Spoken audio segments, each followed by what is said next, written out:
Price the Lord, glory to God, hallelujah. இன்றைக்கி வந்து words என்னென்னா ஃப்ரூட்ஸ் ஆஃப் ஹோலி ஸ்பிரிட், ஹல்லேலூயா.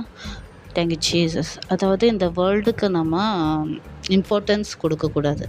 எதாக இருந்தாலும், பெரிய பேஷனாக இருந்தாலும் சரி, எதாக இருந்தாலும் ஃபஸ்ட்டு ப்ளேஸ் காடுக்கு கொடுக்கணும், கர்த்தருக்கு கொடுக்கணும். அதுக்கப்புறம் என்னென்னா, அதே மாதிரி சொல்கிற ஃப்ரூட்ஸ் ஆஃப் ஹோலி ஸ்பிரிட் என்னென்னா, அப்படியே பண்ணும்போது ஜெலஸ் அந்த மாதிரி ஒன்றும் இருக்காமல், ஆங்கர் இந்த மாதிரி பேட் திங்ஸ் இல்லாமல் குட் திங்ஸ் எல்லாருக்கும் தெரியும்.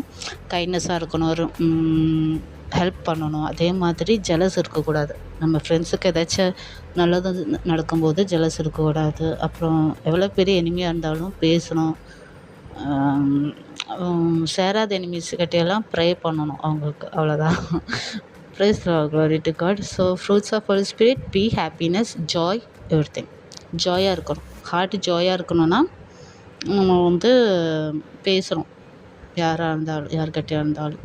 Price the Lord, having the Lord. அதே மாதிரி ஒரு முக்கியமான காரியம் என்னென்னா, நம்ம வந்து ஏதாச்சும் ஃபஸ்ட்டு ப்ளேஸு, நம்ம ஃபஸ்ட்டு ப்ரியாரிட்டி நம்ம எதுக்கு கொடுக்குறா இருந்தாலும் அது நம்மளாம் ஏமாற்றுவாங்க. Price the Lord. அதாவது கர்த்தரோட அதிகமாக இம்பார்ட்டன்ஸ் ஏதாச்சும் கொடுத்தா, இப்போது நம்ம ஒர்க்கு விஷயமா இருக்கட்டும், பிஸ்னஸாக இருக்கட்டும், இல்லை ஒன் பர்சன், விச் மீன்ஸ் நம்ம ஃப்ரெண்ட்ஸாக இருக்கட்டும், இல்லை ஃபேமிலி, அப்பாவா அம்மாவா ஹஸ்பண்டா யாராக இருக்கட்டும், ஃபஸ்ட்டு ப்ரியாரிட்டி கர்த்தருக்கு கொடுத்ததுக்கப்புறம் தான் யாருக்கும் கொடுக்கணும்.